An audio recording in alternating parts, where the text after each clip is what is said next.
सलाम। हमारे चैनल में खुश आमदीद। सल्तनत उस्मानिया जो कि मशरिक की सरजमीनों से मगरिब के समंदरों तक फैली रही, लगभग 600 साल तक कायम रहने वाली उस्मानी सल्तनत ने यूरोप के साजिशी जहनों और सरगुनों की नींदें उड़ाई रखी। एक से बढ़कर एक सुल्तान और एक से बढ़कर एक बहादुर जंगजू और जरखेज जहन। सल्तनत उस्मानिया के सबसे लंबे अरसे तक हुक्मरानी करने वाले 10वें सुल्तान, यूरोप जिसे कहता है सुलेमान द मैग्निफिसेंट यानी सुलेमान आलीशान, और तुर्क उसे लक़ब देते हैं सुलेमान द लॉ गिवर यानी कानूनी सुल्तान सुलेमान। सुल्तान सुलेमान ने सल्तनत उस्मानिया की राजगद्दी उस वक्त संभाली कि जब ओटोमन अम्पायर फौजी, मुआशी और इक्तसादी एतबार से अपने मुकम्मल उरूज पर थी। इंडियन ओशन से अटलांटिक ओशन तक फैली थी सुल्तान सुलेमान की इजारादारी। वाज़े करते जाएं कि ये वीडियो सुल्तान सुलेमान की जिंदगी या उसके अजीम कारनामों के बारे में नहीं है, बल्कि उसकी आखिरी मुहिम और वफात और हैरत अंगेज तौर पर उसके 2 मकबरे बनाए जाने पर पेश की जा रही है।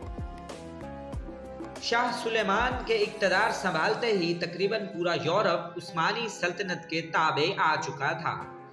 सल्तनत उस्मानिया उस वक्त एक ऐसी सुपर पावर समझी जाती थी कि जिससे टकराने का कोई सोच भी नहीं सकता था।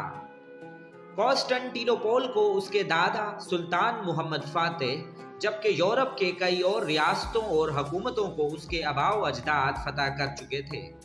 ताहम एक लंबे अरसे से उस्मानी सुल्तानों से बरसरे पैकार थी किंगडम ऑफ हंगरी, जिसका फतह करना उस्मानी सल्तनत के लिए एक चैलेंज बन चुका था। सुल्तान सुलेमान ये अज़म लेकर उठा कि वो हंगरी का गरूर तोड़ कर रख देगा और लहराएगा हंगरी के नाकाबिले तस्खीर और कदीम शहरों पर अपना परचम। शाह सुलेमान अपनी फौज को लेकर निकला और सबसे पहले कब्जा किया हंगरी के शहर बगदाद पर। ये वो शहर था कि जिसने सुल्तान मोहम्मद फातेह जैसे सूरमाओं को भी वापस लौटने पर मजबूर कर दिया था। शाह सुलेमान आगे बढ़ता रहा और हंगरी के कैपिटल बुदापेस्ट पर यलगार की और उस पर लहरा दिया उस्मानी जाहो जलाल का झंडा। अब सुल्तान की अगली मंजिल थी ऑस्ट्रिया का शहर वियना, मगर उसके रास्ते में रुकावट थी यूरोप का सबसे मजबूत और नाकाबिले तस्खीर किला ज़ैगेटिवार, जिसको फतह करना मुश्किल ही नहीं नामुमकिन समझा जाता था।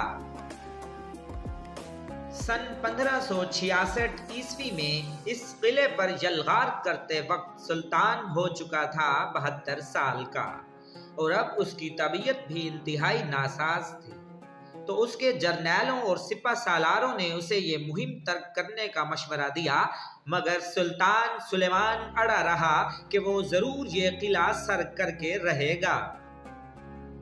ज़ैगेटिवार किले का दिफा करने वाला था मैकुलूस ज़रीनी नामी एक बहादुर शख्स। जंग शुरू हुई और दोनों तरफ से शदीद तबाही हुई, मगर ज्यादा नुकसान उठाना पड़ा उस्मानी फौज को, क्योंकि उनका सबसे बड़ा नुकसान ये था कि किला फतह होने से बस एक रात पहले उनके सुल्तान सुलेमान द मैग्निफिसेंट का इंतकाल हो गया। फौज में बददिली फैलने के मुमकिना खतरे के पेश नज़र इस खबर को खुफिया रखा गया, क्योंकि ज़ैगेटिवार नामी ये किला तस्खीर होने को था। अगले ही दिन जैसे ही यह किला फतह हुआ तो उसके साथ साथ सुल्तान सुलेमान के इंतकाल की खबर नशर की गई।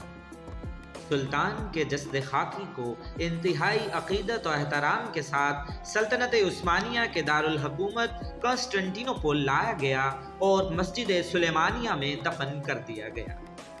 मगर इस मस्जिद में दफन शाह सुलेमान के जिस्म में उसका दिल नहीं है, क्योंकि उस वक्त शदीद दर्जा हरारत के बाइस ये दिल निकाल लिया गया और उसे सोने के बॉक्स में रख कर हंगरी के मज़ाफ़ाती इलाका में दफन कर दिया गया, जिसका नाम पड़ गया टर्बे।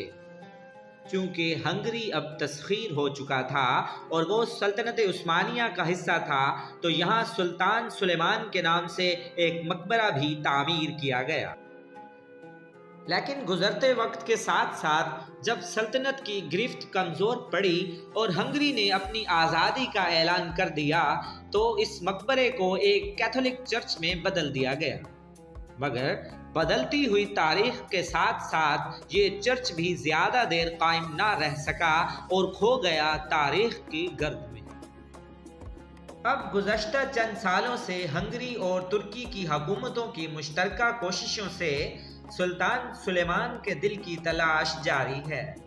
इस तहकीकाती टीम के मेंबर नोबर्ट पाप का ये कहना है कि वो अनकरीब खोज निकालेंगे वो मकबरा जहां दफन है आलीशान दिल सुलेमान आलीशान का। रुकिए दोस्तों, एक बात सुनिए। किसी वीडियो को आप नाजरीन के सामने पेश करने के लिए इंतहाई तहकीक और मेहनत लगती है, तो आप वीडियो मुलाहिजा करके बिना लाइक और कमेंट किए चले जाएं तो ये हिस्ट्री मिस्ट्री टीम के साथ नाइंसाफ़ी होगी। शुक्रिया, सब्सक्राइब और लाइक कीजिए। देखते रहिए चैनल हिस्ट्री मिस्ट्री।